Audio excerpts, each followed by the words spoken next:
Hello বন্ধুরা, স্বাগত আমার চ্যানেলে। আপনাদের সবাইকে বিজয়া দশমীর শুভেচ্ছা এবং অভিনন্দন জানিয়ে আমি আমার আজকে যে জল রঙে যে চিত্রটি অঙ্কন করে দেখাবো সেটি হচ্ছে মা দুর্গা বিসর্জনের একটি চিত্র। জল রঙে এই ছবিটি কিভাবে আমি এঁকেছি সেটা আপনাদের স্টেপ বাই স্টেপ দেখানো হবে। আশা করি ভিডিওটি আপনাদের খুব ভালো লাগবে এবং ভিডিওটি পুরো দেখবেন। মা দুর্গা বিসর্জনের সময় জলে অর্ধেক ডুবে আছে, এই ছবিটি অঙ্কন করা হচ্ছে।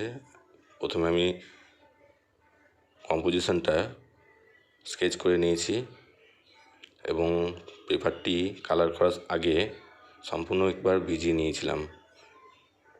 আর যেহেতু বিসর্জনের জলটিকে একটু ঘোলা বোঝানোর জন্য আমি লেমন ইয়েলোর সাথে কোবাল্ট ব্লু মিশিয়ে নিয়েছি এবং সামান্য কিছুটা বানসায়না। আর জলের ঢেউগুলো করা হচ্ছে, ঢেউগুলো ওয়েটি করা হচ্ছে।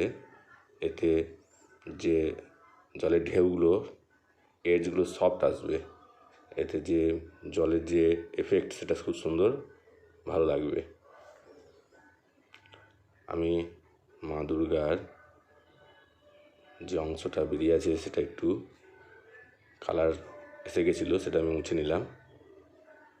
ঢেউগুলো একটু ভালো করে বুঝিয়ে নিচ্ছি।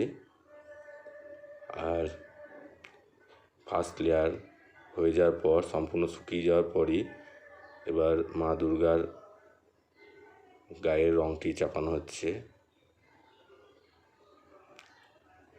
গম্বুজ হুই ইউজ করা হচ্ছে। মা দুর্গার যে গায়ের হলুদ রং সেটিকে বোঝানোর জন্য, এবং কিছুটা শেড দেওয়া হচ্ছে অরেঞ্জের সাথে গম্বুজ হুই মিশিয়ে।